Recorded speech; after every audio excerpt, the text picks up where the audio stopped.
नारायणं नमस्कृत्य नरं चैव नरोत्तमं देवीं सरस्वतीं चैव ततो जयमुदीरयेत्। नमस्तस्मै वराहाय लीलयोद्धरते महीम्। खुर्मध्यगतो यस्य मेरुः खणखणायते। श्रीवराह भगवान् की जय। अश्वशिरा उवाच भवन्तौ मम सन्देहमेकं छेत्तुमिहार्हतः येन छिन्नेन जायेत मम संसारविच्युतिः। एवमुक्तो नृपतिना तदा योगी वरो मुनिः कपिलः प्राह धर्मात्मा राजानं यजतां वरं।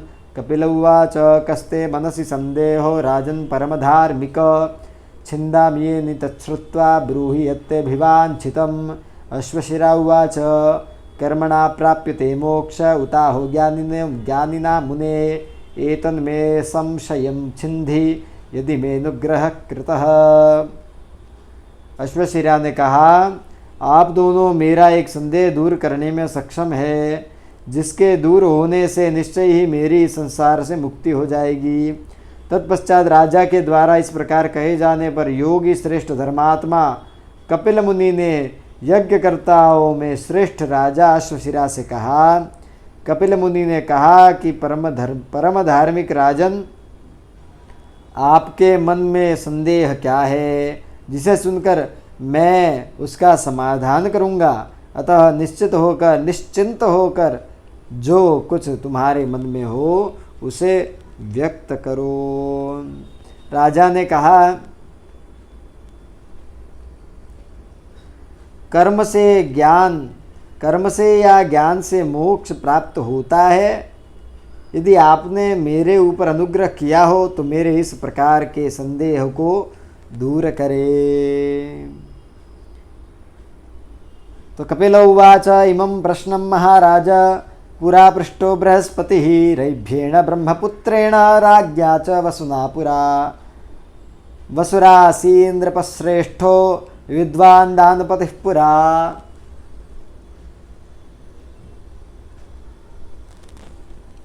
तो कहा कपिल मुनि ने, हे महाराज, पुरातन काल में ब्रह्मपुत्र रैभ्य और राजा वसु ने भी यही प्रश्न बृहस्पति से किया था।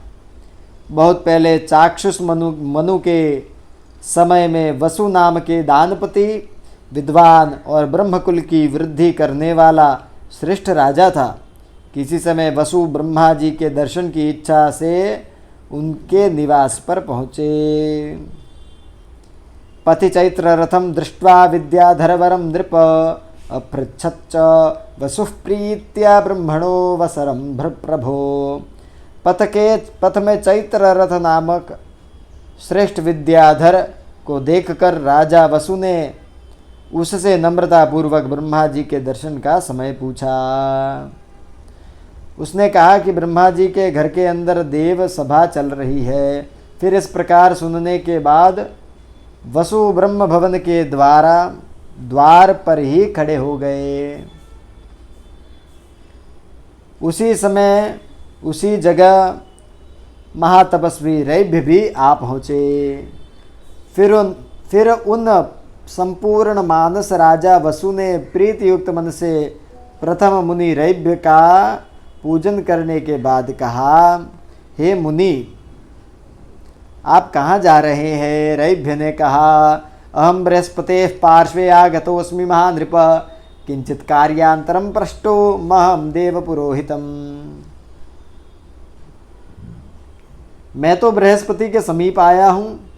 देव पुरोहित से मुझे कुछ कार्यांतर या विशेष कार्य के बारे में पूछना है। तब कपिल ने अश्वशिरा से कहा, हे प्रभो, रैभ्य इस प्रकार कह ही रहे थे कि ब्रह्मा ने वह महासंसद संपन्न हो चुकी थी। ब्रह्मा की वह महासंसद संपन्न हो चुकी थी और फिर देवगण अपने अपने स्थान की ओर चले गए। फिर उस समय बृहस्पति संविदा अर्थात नियम, निश्चय, शर्त आदि विचार करने के बाद रैभ्य और वसु द्वारा सुपूजित होकर धिष्ण्य पर गए, अर्थात स्थान पर गए। फिर बृहस्पति के स्थान पर अंगिरा पुत्र रैभ्य और राजा वसु यथा योग्य स्थान पर स्थित हो गए। हे राजेंद्र, उनके सब जब बैठ गए, जब सबके सब बैठ गए तो एक दूसरे से वार्ता करने लगे। तभी उन्होंने कहा, बृहस्पति ने रैभ्य से कहा, हे वेद वेदांग पारग महाभाग, यदि आपकी वार्ता का अंत हो गया हो तो बताए कि मैं क्या करूं। रैभ्य ने कहा, हे बृहस्पति, बृहस्पते कर्मणा किं प्राप्यते ज्ञानिना अथवा मोक्ष एतन्ममा चक्ष्व पृच्छतः संशय प्रभो। तो अभी अश्वशिरा ने जो प्रश्न पूछा है, कपिल जी कह रहे हैं, वही प्रश्न अभी रैभ्य और वसु पूछेंगे। तो रैभ्य कहते हैं, हे बृहस्पति, मेरी जिज्ञासा है, मोक्ष कर्म से या ज्ञान से प्राप्त होता है? मोक्ष कर्म से या ज्ञान से प्राप्त होता है? हे प्रभु, इस प्रकार प्रश्न करने वाले मुझ संशयात्मा को यह बतलाए। बृहस्पति ने कहा, पुरुष जैसा भी कम या अधिक शुभ अथवा अशुभ कर्म करता है, उन सब को पुरुष द्वारा नारायण को समर्पित करने पर वह कर्म फल से लिप्त नहीं होता। यत् किंचित कुरुते कर्म पुरुषः साध्व साधुआ सर्वं नारायणो न्यस्य कुर्वन्नपि न लिप्यते। श्रूयते च द्विजश्रेष्ठ संवादो विप्रलुब्धयोः आत्रेयो ब्रह्मणः कश्चिद् वेदाभ्यास रतो मुनिः। हे द्विजश्रेष्ठ, इस प्रसंग में ब्राह्मण और लुब्धक अर्थात शिकारी का संवाद सुनने योग्य है। बृहस्पति जी अब कथा बता रहे हैं। कोई अत्रि गोत्रीय वेदाभ्यासी ब्राह्मण मुनि था। बहुत पहले नियमित प्रातः स्नान करने वाला, तीनों संध्याओं में यज्ञ करने वाला मुनि संयमन नाम का ब्राह्मण धर्मारण्य में निवास करता था। एक दिन वह शुभा धन्या भागीरथी नदी में स्नान करने हेतु गया। वहीं पर हिरणों का एक बहुत बड़ा समूह उपस्थित था।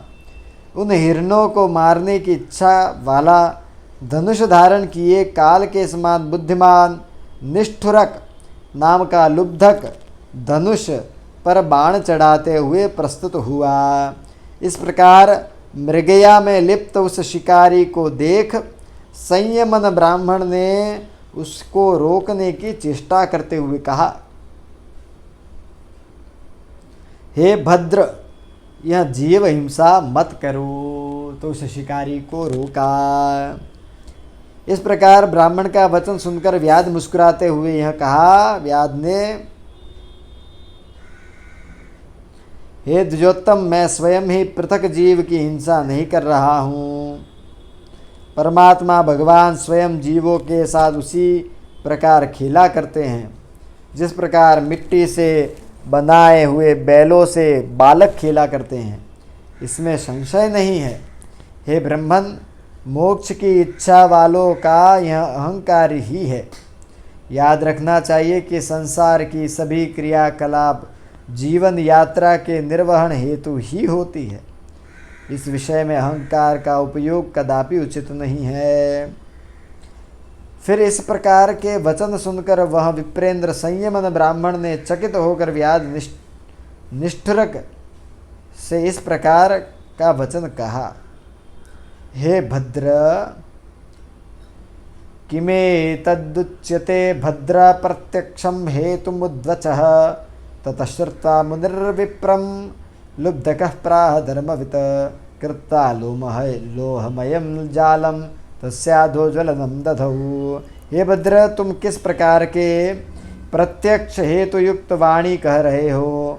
इस तरह से ब्राह्मण की वाणी सुनकर धर्मविद लुब्धक ने उस ब्राह्मण से कहा। फिर लोहमय जाली लाकर उसके नीचे अग्नि जला दिया।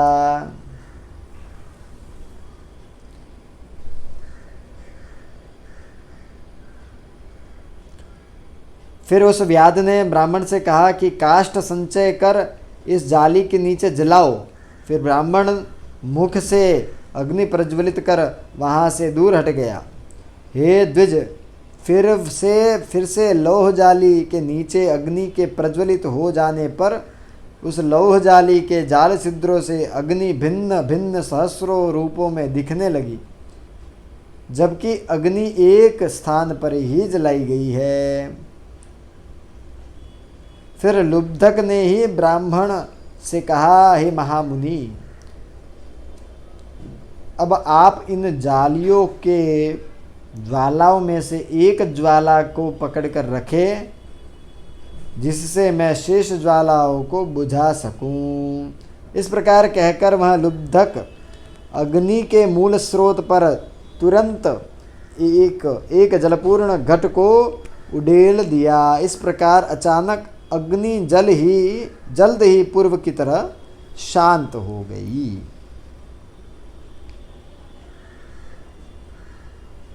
इस प्रकार कहकर वह लुब्धक अग्नि के मूल स्रोत पर तुरंत एक जलपूर्ण घट को उड़ेल दिया। इस प्रकार अचानक अग्नि शांत हो गई। तत्पश्चात उस लुब्धक ने उस तपस्वी ब्राह्मण से कहा, हे भगवान, अब आप अग्नि की जिस ज्वाला को पकड़ कर रखा है उसे मुझे दे दीजिए, जिससे मैं अभी मृगों का मांस भून कर भक्षण कर सकूं। इस प्रकार से कहे जाने पर ब्राह्मण जब लोह जाली को देखा तो वहाँ कोई अग्नि ज्वाला शेषित नहीं था। चूँकि मूल अग्नि के नष्ट होने पर उस जाली में व्याप्त अग्नि की समस्त ज्वालाएं भी नष्ट हो गई थी। यह देखकर सदा कठोर व्रत धारण करने वाला ब्राह्मण लज्जा युक्त होकर चुपचाप खड़ा ही रह गया। उस समय लुब्धक उससे इस प्रकार का वाक्य कहा, हे सत्तम, इस प्रज्वलित अग्नि में अनेक शाखाओं वाली अग्नि ज्वालाएं जल रही थी, अतः उसके मूल अग्नि के नष्ट होने पर सबका नष्ट हो जाता है। वहीं यहाँ भी हुआ है। प्रकृति में उपस्थित आत्मा समस्त भूतों का आश्रय होता है, अतः उस आत्मा के आश्रय से ही बारंबार इस संसार की रचना हुआ करती है। पिंड ग्रहण धर्मेण यदस्य विहितं व्रतं तत्तदात्मनि संयोज्य कुर्वाणो नावसीदति। एवं मुक्ते तु व्याधेन ब्राह्मणो राजसत्तम पुष्पवृष्टिरथाकाशात् तस्योपरि पपातः। शरीर धारण करने के कारण इस शरीरधारी जीव का जो धर्मवश कर्म शास्त्र आदि में विहित कहा गया है, उसे आत्मा को अर्पण करने के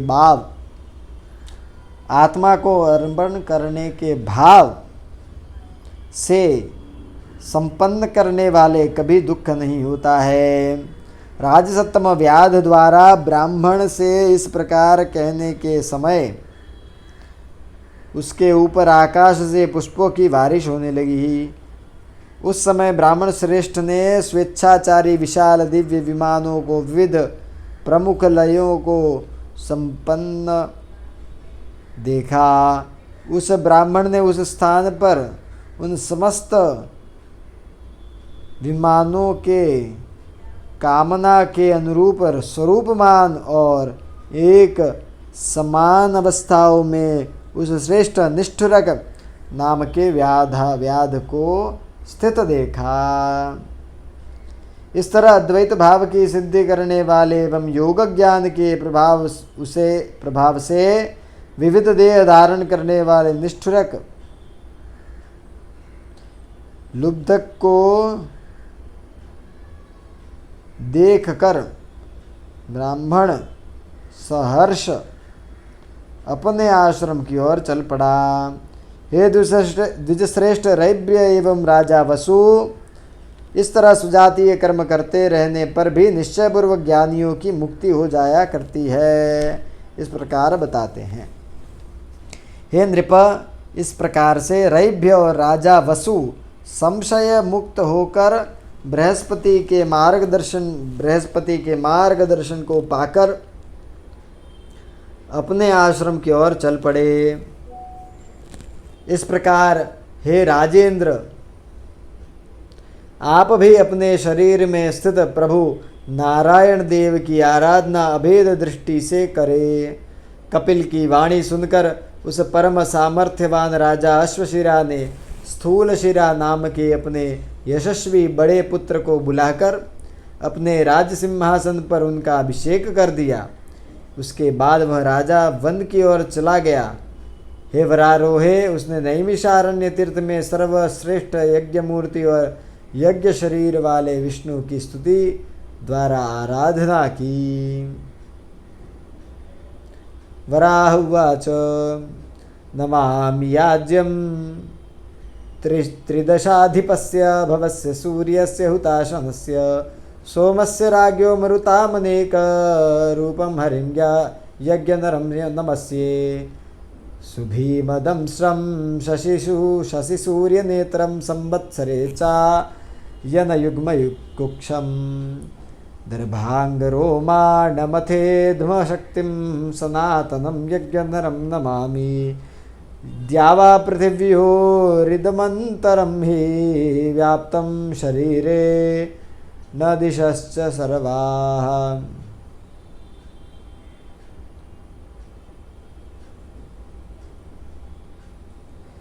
तमीड्यमीशं जगतां प्रसूतिं जनार्दनं तं प्रणतोऽस्मि नित्यं।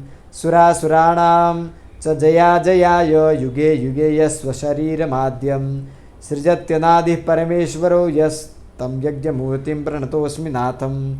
दधार मायामयमुग्रतेजा जयाय रक्चक्रं जलं त्वमलां शुशुभ्रम्।